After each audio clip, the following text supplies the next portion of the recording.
Brexit campaign. We've already heard your speech, or part of it, in Parliament this morning.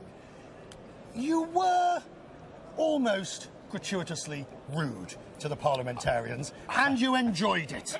Now look, they were abusing me from the moment I started. Twice the President of the Parliament had to cease proceedings and say, please listen to Mr Farage. Then when I said to them, can we be grown up about this? Can we talk about trade deals? And then they all laughed and giggled. That was when I said to them, well, of course, the trouble with you people is none of you have ever had a proper job, which wasn't wrong. But the point is, Mr Farage, it hardly endears you to the very people who are going to have to give their consent to an agreement in 2 years' time if you are rude to them. Well, they called me all the names under the sun. I just teased them about the fact they're a bunch, basically, of bureaucrats who've never had a proper job. Look, forget that. You don't like them? They don't like me. It's mutual.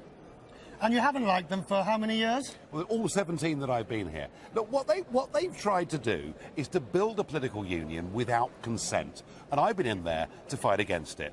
And finally, a member state of this union has said, we wish to succeed. And they didn't like it much. So, our viewers in the United States who are watching now and wondering what on earth is going to happen to Britain. How can Britain thrive, I didn't say survive, I say thrive, outside the European Union when the banks have been decimated in the share price and the threats have been very severe? You know, yesterday... And the pound has fallen 13, 14%. Yeah. And FTSE's up 3% today, 12% up since its lows in February. Sterling is marginally lower than it was in February. So can we stop this nonsense about the markets? You know, the pound has been in a bear market since July 2014. Fact. Now, American viewers, imagine if NAFTA was a political union. Imagine if a court in Mexico could overrule anything that Congress did. Imagine if you had free movement of people with Mexico. How would you feel? You wouldn't like it. And what we're doing in the UK, we're reasserting our democratic rights. And in terms of business and trade, we'll go on trading. You are starting to sound, in some way, with the similar policies to Donald Trump. Now, he admires the Brexit result.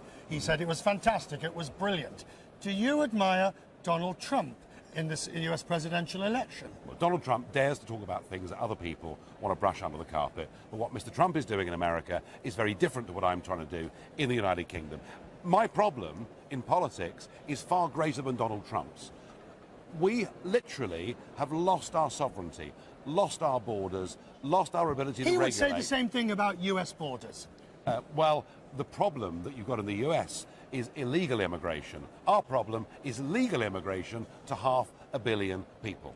So you wouldn't be looking to him for too much support, because on the one hand, he also says if he becomes President of the United States, Barack Obama's going to the back of the trade queue wouldn't happen. You'd be at the front of the queue.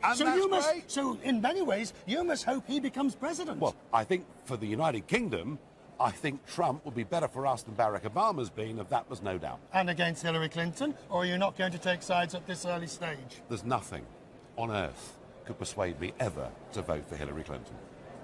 You're sure you don't want to think about that for a second? No, absolutely not. I mean, she represents the political elite.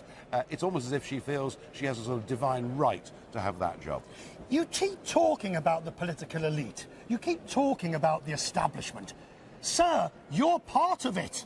Well, you've been here for 17 years. Yeah, but I came into it from business. I used to trade commodities and currencies. So I had a proper job once. How on earth do you have the effrontery to criticise Wall Street, the banks, you criticise big business when you were part of those markets? Well, yeah, but the markets aren't just dominated by big business. Good markets have small and medium-sized competitors trading in them too. And look, you know, the actions of Goldman Sachs in cahoots with this European Commission, getting Greece into the euro and everything else, we need change. All right, you've got your change, you've got your referendum, you've got to agree that the UK at the moment The Labour Party has imploded with Jeremy Corbyn has lost, the opposition party that is, has lost the vote of confidence. The Prime Minister has resigned. You've got leadership elections in two parties. This is sending a terrible message about what's happening in Britain to the rest of the world. It's a great message. How can you say that, sir? It's a great message. Our political class have let us down like a cheap pair of braces, and what we did last week in that referendum was say, get thee gone.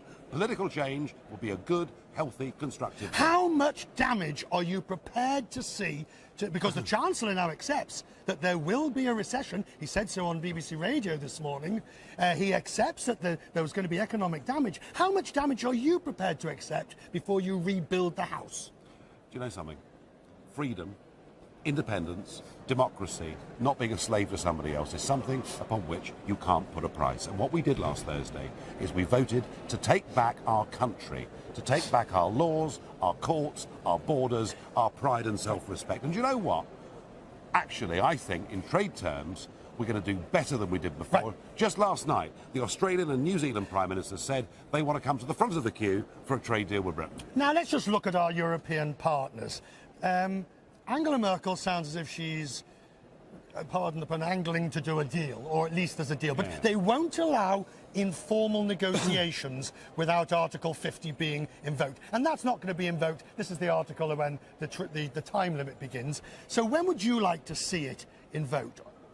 I feel now that there is a logic that says that there is a degree of uncertainty as to where we're going with all of this, and it doesn't make sense to wait till the autumn. I think what the government needs to do is to put a negotiating team in place and to declare Article 50, to invoke it within the next few weeks. Within the next few weeks, before the next leader is in place, before the new Prime Minister? Yeah, I think we do need to send a message that we're serious about this. We didn't play around. We're honouring the referendum result. Let's crack on. Couple more questions. Do you have a view on the next Prime Minister of the United Kingdom of Great Britain and Northern Ireland? As long as he or she is committed to upholding the will of 17.5 million people last Thursday in that referendum, I couldn't care less who it is. Right. What I don't want to see is backsliding.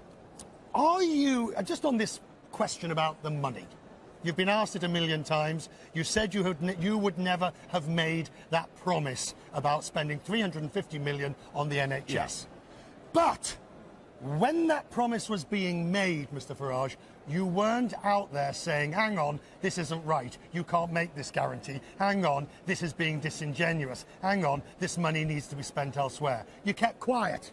I kept saying that net, our contribution was £220 million a week, which we could spend on whatever we chose. But you didn't challenge your fellow Brexiteers on their assertion that it would go to... Should you have done? Well, that's my problem. I'm just too soft, too kind and too easy. There are many words that I would use to describe you, sir.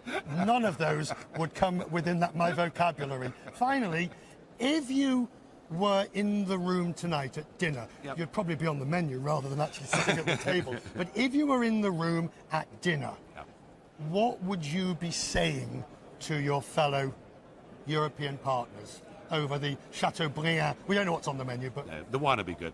I would just say, let's stop threatening, let's stop being silly. You need us far more than we need you. Let's crack on, have a sensible tariff-free trade deal, and allow us to be free to go off and pursue our global ambitions. Nigel Farage, thank you, sir. Thank you. There's an enormous number of people waiting to talk to you, so I thank you, as always, for being honest and forthright, as always.